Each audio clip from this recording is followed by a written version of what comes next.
ప్రశాంత్ వర్మ డైరెక్షన్‌లో 'నందమూరి మోక్షజ్ఞ' నటిస్తున్నటువంటి మూవీలో జూనియర్ ఎన్టీఆర్ అయితే ఒక క్యారెక్టర్ పోషిస్తున్నాడు. ఇదొక సెన్సేషనల్ న్యూస్ అయి కూర్చుంది ప్రస్తుతం. జనరల్‌గా ప్రశాంత్ వర్మ మూవీ అంటే ఎంత పవర్‌ఫుల్‌గా ఉంటుందో మనకు తెలియంది కాదు. పైగా ప్రశాంత్ వర్మ సినిమాటిక్ యూనివర్స్‌లో భాగంగా వస్తున్నటువంటి ఈ మూవీ అంచనాలు భారీగానే ఉన్నాయి.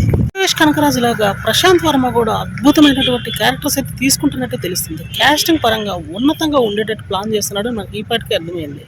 హీరోల చేత సైతం భారీ బ్లాక్ బస్టర్స్ కొట్టించే సత్తా ఖచ్చితంగా ప్రశాంత్ వర్మకు ఉంది. ఆల్రెడీ ప్రూవ్ అయింది.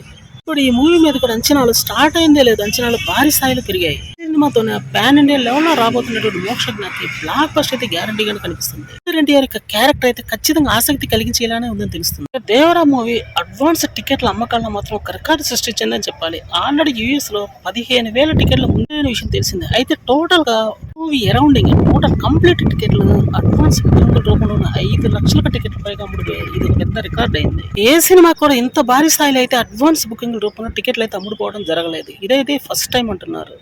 ఎన్టీఆర్ మూవీ అయితే ఒక పెద్ద రికార్డు దిశగానే దూసుకెళ్తుందనే చెప్పాలి. ఎందుకంటే ఇంత భారీ స్థాయిలో అడ్వాన్స్ బుకింగ్ అవుతుందంటే ఈ మూవీ యొక్క హైప్ ఏ విధంగా ఉందో మనకి అర్థమవుతుంది. దానిలో సెన్సేషన్ సృష్టించేటువంటి స్టోరీ ఏదో ఉంది. అందుకనే ఇంత భారీ స్థాయిలో ఎట్లయితే అమ్ముడవడం జరుగుతుంది. ఇలాంటి క్యారెక్టర్స్ లో మాత్రం అదరకొట్టబోతున్నాడు అని తెలుస్తుంది. ఇద్దరు హీరోయిన్లు ఉన్నారనమాట.